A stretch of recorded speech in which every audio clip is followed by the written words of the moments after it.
Hi friends, అందరూ బాగున్నారా? Healthy house wife ఛానల్కి స్వాగతం అండి. నేనండి మీ రజనీని మాట్లాడుతున్నాను. ఫ్రెండ్స్, మీకు చూపిస్తుంది 2 మినిట్స్లో అయిపోయే మ్యాగీ నూడిల్స్ అండి. అంటే సూప్ చేయట్లేదు, నేను కొంచెం ఫ్రై లాగా చేస్తున్నాను. నూడిల్స్ ఏంటంటే మార్నింగ్ మా చిన్న పాపకి బ్రేక్ కడతాను. సేమ్ టైం కొంచెం తినేసి బ్రేక్ తీసుకెళ్తుంది అనమాట. అంటే మార్నింగ్ 7:30 కల్లా స్కూల్ కదండి, టిఫిన్ తినే టైం ఉండదు అనమాట. అందుకని ఒకసారి ఇదని ఒకసారి టిఫిన్ అని అలా కొన్ని చేంజ్ చేస్తూ ఉంటాను. అయితే ఈరోజు నేను మ్యాగీ చేశాను, అదే నేను మీకు చూపిస్తున్నాను. అయితే మీకు చూపిస్తుంది, ఫస్ట్ చూపించింది ఏంటంటే వెజిటేబుల్ జ్యూస్ కోసం కటింగ్ చేసుకున్నాను. ముందు రోజు ఈవినింగ్ కట్ చేశానండి. అలాగే ఈరోజు లంచ్ కోసం ఏంటంటే క్యాబేజ్ పువ్వు కూడా, కాలీఫ్లవర్ అంటాం కదా, అది నేను కట్ చేసి ఉంచుకున్నాను. అలాగే ఒక ఆనియన్, కొంచెం పచ్చిమిరపకాయలు, దాంతో కలిపి బంగాళదుంప వండుదామని అది కూడా నైటే నేను గీసేసి తొక్క తీసేసి కొంచెం వాటర్ వేసి ఫ్రిడ్జ్లో పెట్టేసుకున్నానండి. ఇది ఫ్రెండ్స్, నేను ముందు రోజునే సిద్ధం చేసుకున్న ఐటమ్స్.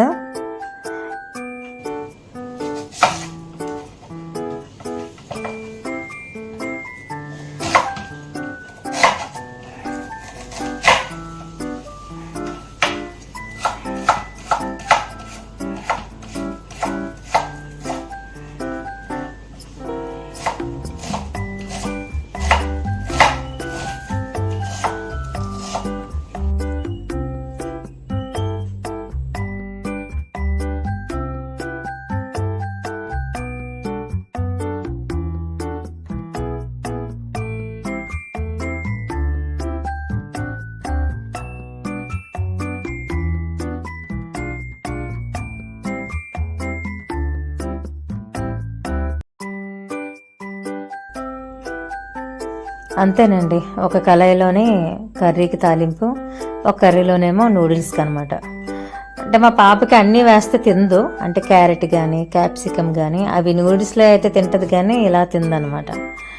అంటే నూడిల్స్ అంటే మనం బయట కొంటాం కదా, అవి తింటుంది. ఇలాంటి మ్యాగీ నూడిల్స్లో మాత్రం అవి ఇష్టపడదు. అందుకని లైట్గా కొంచెం ఆనియన్ వేసి, నేను అందులో ఆల్రెడీ మనకు మసాలా ఇస్తాడు కదా మ్యాగీ నూడిల్స్ అంటే, అది జస్ట్ వేసి కలిపేస్తానండి, అంతే సింపుల్గా.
ఇది ఫస్ట్ మా పాపకి అండి జ్యూస్ చేసి ఇచ్చాను అనమాట, వెజిటేబుల్ జ్యూస్. కర్రీ కూడా అయిపోయింది. నేను అది షూట్ చేయడం కావలేదనమాట మార్నింగ్ వీడియో తీయడానికి, ఎందుకంటే ఇద్దరు ఒకే టైంలో ఉన్నారు. నేను ఒక పక్క ఇది తీయాలి, వీడియో తీసి పెట్టాలి అంటే అది నాకు కుదరలేదనమాట. ఇంకా అందుకని మీకు నేను చెప్పేస్తున్నాను. ఫస్ట్ మా పాప కోసం వెజిటేబుల్ జ్యూస్ చేశానండి, తర్వాత నాకు మా హస్బెండ్ చేశాను. నేను రెగ్యులర్గా ఎలా చేస్తానో మీకు తెలుసు కదా, అందుకని ఇందులో నేను సపరేట్గా చూపించట్లేదు. ఇది మా ఆయనకి అండి ఇచ్చిన బ్రేక్ఫాస్ట్, బొప్పాస్ ముక్కలు, ఖర్జూరం, వెజిటేబుల్ జ్యూస్ అనమాట.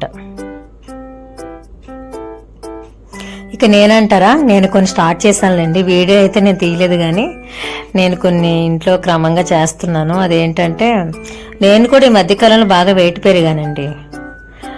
వెయిట్ పెరిగానని చెప్పేసి అన్నిటికీ సంబంధించిందని చేయట్లేదు. అయితే మీ కర్రీ చూపిస్తున్నాను చూడండి.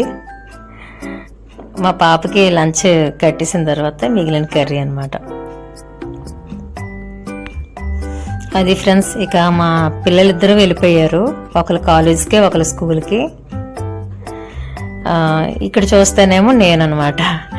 అందరు వెళ్ళిపోతేనేనండి ప్రశాంతంగా ఉంటుంది. నా కోసం నేను కూడా నా ఆరోగ్యం పట్ల కొంత శ్రద్ధ తీసుకోవాలి కదా, దానికోసం అనమాట. అయితే నేను కొన్ని ఎక్సర్సైజులు స్టార్ట్ చేశానండి. ఫస్ట్ ప్రాణాయామం, సెకండ్ ఫేసు, థర్డ్ ఏంటంటే hand exercise, fourth stomach, fifth ఏంటంటే టోటల్ బాడీ ఎక్సర్సైజ్ అనమాట. వాకింగ్ లాగా చేస్తున్నానండి.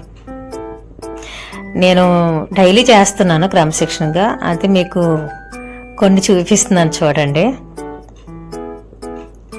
మీకు ఇప్పుడు చూపిస్తుంది ఫేస్. మీకు ఇప్పుడు చెప్పిన ఈ ఎక్సర్సైజ్లు అన్నీ కూడా మనం నిత్యం చేసుకుంటే ఎప్పుడు ఒకేలా ఉంటాం, ఒకే వెయిట్ ఉంటాము. అది ఎప్పుడు కంటిన్యూషన్ చేయాలి. ఎప్పుడైనా ఎక్సర్సైజ్లు కానీ మనం మానేసాం అనుకోండి, ఆటోమేటిక్గా బాడీ అన్నది పెరిగిపోవడం ప్రారంభం అవుతుంది. అయితే నా బాడీ ఏంటంటేనండి, నేను సన్నంగా కావాలంటే సన్నంగా అయిపోతాను, లావు కావాలంటే లావు అయిపోతాను, మళ్ళీ తగ్గించుకుంటే ఈజీగా తగ్గిపోతాను అనమాట. అంతే తప్ప మరి ఎక్కువ కష్టపడిపోవాలి అనే ఉండదండి. సేమ్ నాలాగే మా పిల్లలిద్దరు కూడా అంతేనండి. ఒక్కొక్కసారి ఫీవర్ వచ్చి బాగా సన్నం అయిపోయినా నేను అసలు టెన్షన్ పడను, చూసిన వాళ్ళు టెన్షన్ పడతారు. కానీ ఎందుకంటే బాగా ఫుడ్ పెట్టాను అనుకోండి 1 వీక్, మళ్ళీ తేరిపోతారు. అందరికీ కూడా బాడీ సహకరించాలంటే అది శరీర తత్వం బట్టి కూడా ఉంటుంది. అండ్ మా ఇంట్లో స్టోరీ మీకు చెప్తున్నాను అనమాట, ఎలాగ ఇవన్నీ చెప్తున్నాను కదా అనేసి. అది ఫ్రెండ్స్, నేనేమో కరెక్ట్ 4 days అండి ఎక్సర్సైజ్ స్టార్ట్ చేశాను. అప్పుడప్పుడు మా హస్బెండ్ ఉంటే టీ కాఫీ తాగుతాను, లేదంటే తాగను. అయితే నేను ఈ 1 వీక్ కూడా ఏం చేశానంటే పూర్తిగా మానేశాను అనమాట. తాగడం కూడా మానేశాను. రైస్ క్వాంటిటీ కొంచెం తగ్గించుకున్నాను అనమాట, లిమిట్ అంతేనండి. ఆ 1 వీక్కే నేను 30 kg తగ్గానండి వెయిట్. నాకే ఆశ్చర్యంగా ఉంది. నేను పెద్ద పాటించింది అయితే లేదు. అదే చెప్పాను కదండి, అంటే ప్రతిదీ కొద్దిగా ఈజీ ప్రాసెస్ అనమాట, ఎక్కువ అలసిపోయిన అవసరం లేదు. ఈసారి మాత్రం నేను సీరియస్గా డెసిషన్ తీసుకున్నాను. ఎలా అయినా సరే నా హైట్ తగ్గట్టుగా వెయిట్ మెయింటైన్ చేయాలి నా లైఫ్ లాంగ్ అని. అందుకని ఇవి స్టార్ట్ చేశాను అనమాట. ఎప్పటికప్పుడు చేస్తుంటాను, మళ్ళీ బద్దకించేస్తుంటాను. ఈసారి ఖచ్చితంగా అనుకున్నానండి, మరి ఎందుకో తెలియదు, ఖచ్చితమైన నిర్ణయం అయితే ఇప్పటికి వచ్చింది నాకు. అందుకే నీకు ఎప్పటికీ కూడా నేను ఒకటి నా హైట్ తగ్గట్టుగా వెయిట్ అనేది ఎప్పటికప్పుడు చెక్ చేసుకోవాలి. అందుకని నేను ఇంతవరకు మా ఇంట్లో వెయిట్ మిషన్ లేదు. ఇప్పుడు నేను వెయిట్ మిషన్ తీసుకొని నేను ఎంత తగ్గుతున్నాను, ఎంత పెరుగుతున్నాను అన్నది నేను చూసుకుంటాను. నా హైట్ తగ్గ వెయిట్ ఎప్పుడైతే వచ్చిందో అప్పటికి అది నేను లిమిట్ పెట్టుకుంటా అనమాట. మా అయితే కేజీ అటు ఇటు అయినా ప్రాబ్లం లేదు. ఇంకా హెవీ వెయిట్ అయితే కాకుండా చూసుకుంటాను.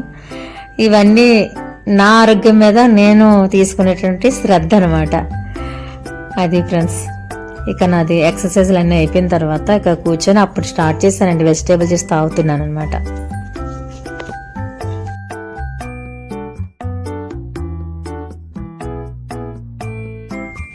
మీకు కొన్ని చూపిస్తానండి. నేను కొన్ని ఫ్రూట్స్ ఒకేసారి తెచ్చుకున్నాను. అది ఏంటంటే పైనాపిల్, పపాయ, అదేవిధంగా వాటర్ మిలన్ అండి. ఇవన్నీ ఒకేసారి ఎక్కువ క్వాంటిటీలో నేను కొద్ది తెచ్చుకున్నాను అనమాట. అయితే నేను డైలీ ఇక ఈవినింగ్ ఫ్రూట్ జ్యూస్ చేస్తాను ఖచ్చితంగా అనేసి ఇవి నేను ఏం చేస్తానంటే కట్ చేసి డీప్ ఫ్రిడ్జ్లో పెట్టుకున్నాను. అయితే ఎప్పుడైనా సరే వాటర్ కంటెంట్ ఉన్నటువంటి ఫ్రూట్స్ ఏదున్నా సరే అవి డైరెక్ట్గా మనం పీసెస్ తీసి బాక్స్లో పెట్టుకుంటే బాక్స్లో ఉన్న పీసెస్ అంతా కలిసిపోద్దండి. అప్పుడు ఎంత కావాలంటే అంత మనం జ్యూస్ చేసుకోవడానికి అవ్వదనమాట. అందుకని నేనేం చేశానంటే ఫస్ట్ ఆఫ్ ఆల్ పీసెస్ అని కట్ చేసుకొని ఒక ప్లేట్లో పెట్టి నేను డీప్ ఫ్రిడ్జ్లో పెట్టుకున్నాను. ఒక 1 or 2 hours వదిలేసేసరికి చక్కగా అవి ఐస్ క్యూబ్స్ లాగా అయిపోయిందనమాట.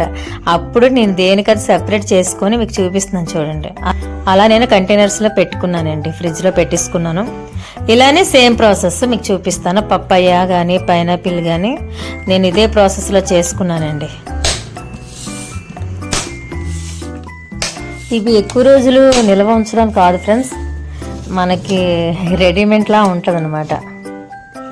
ఇది ఎక్కువ రోజులు నిల్వ ఉంచడం కాదండి, 1 రోజులు, వారం వేసి 10 రోజులు స్టాక్ ఉంచడం కాదు. నేను చేసుకునేది ఏంటంటే ఇవి అయిపోతాయండి. నేను చేసుకుని డైలీ చేసేస్తాను కదా, 2-3 days కల్లా పెట్టింది అయిపోద్ది. మళ్ళీ ఫ్రూట్ ఉంటుంది, కొత్త ఫ్రూట్, అది నేను ఈలోపు కట్ చేసి ఉంచుకుంటా. అది కూడా అలా చేసేసుకుంటాను అనమాట. అంటే స్టాక్ ఉంచడానికి కాదు, మనకేంటంటే అప్పటికప్పటికి చేయడం కాకుండా ఎవరైనా గెస్ట్లు మన ఇంటికి వచ్చినా సరే ఎండతో అప్పటికప్పటికి మనం అలా చేసి ఇచ్చేవచ్చు. ఎందుకంటే నెలల తరబడి మనం ఉంచాం కనుక హెల్తీయే. చిన్నపిల్లలతో ఉన్నవాళ్ళు, సేమ్ టైం జాబ్ చేస్తున్న వాళ్ళు ఇలా కానీ చేసి ఉంచుకుంటే ఎప్పటికప్పుడు మీరు ఖాళీ కుదిరినప్పుడల్లా ఒక 2-3 రకాల ఫ్రూట్స్ ఉన్నాయనుకోండి ఫ్రిడ్జ్లో తీసి ఉంచేసుకుంటే చక్కగా ఈరోజు చేసి ఉంచుకుంటే రేపు వెళ్ళిన అవతల రోజుకి ఈజీగా మనం ఫినిష్ చేసుకోవచ్చు. ఏ పనైనా టైం టేబుల్ ప్రకారం చేసుకోవాలి సీరియస్గా అని ఎవరైనా డెసిషన్ తీసుకుంటే మాత్రం ఖచ్చితంగా ఇలాంటివి మనం కొన్ని చేసుకుంటేనే చేయగలమండి. అంతే తప్ప ఎప్పటికప్పుడు హెల్తీగా అప్పుడే కట్ చేసి అప్పుడే చేద్దామంటే ఏదో ఒక ఆటంకం వస్తుంది, మనం క్రమశిక్షణగా ఉండలేమన్నమాట.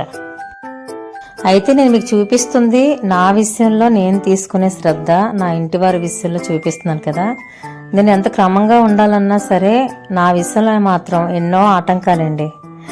అందుకనే నేను ఇలాంటివి చేస్తున్నాను అనమాట ఈ మధ్యకాలంలో. ఎప్పటికప్పుడు చేద్దాం అనుకుంటే అది చేయలేకపోతున్నానండి నేనైతే మాత్రం. అందుకే నేను ఇలా తయారయ్యానమాట. అలాగని చెప్పేసి నెలల తరబడి మాత్రం ఉంచకండి, వారాల తరబడి కూడా ఉంచకండి. ఫ్రూట్స్ కదా, ఎప్పటికప్పుడు చేసేసుకోవచ్చు అనమాట. ఇలాగో టైం ఉన్నప్పుడు అన్ని కట్ చేసి పెట్టేసుకొని డైలీ చేస్తున్నప్పుడు బాక్స్ తరిగిపోతుంటుంది, మళ్ళీ కొత్త ఫ్రూట్స్ తీసుకుని మనం పెట్టుకోవచ్చు. నేను 3 daysకి 4 daysకి అలా చేసి పెట్టుకుంటున్నాను ఫ్రెండ్స్. ఎందుకంటే నాకు 100కి 100 రానవసరం లేదు. ప్రోటీన్స్, విటమిన్స్ 90% వచ్చినా చాలు. ఎందుకంటే నేను అది చెయ్యాలి, కొనాలి, చెయ్యాలి, అప్పటికప్పుడు పెట్టాలి అంటే నాకు ఆ టైంకి ఏదో ఒక ఆటంకంగా అయిపోవడం వల్ల మినిమం 50 కాదు కదా 10% కూడా బాడీకి ప్రోటీన్స్, విటమిన్స్ రావట్లేదు ఫ్రూట్స్ వల్ల. దానికని ఇదే బెటర్ అనిపించింది. అది ఫ్రెండ్స్, ఇంతవరకు నా వీడియో చూసినందుకు థ్యాంక్ యూ సో మచ్.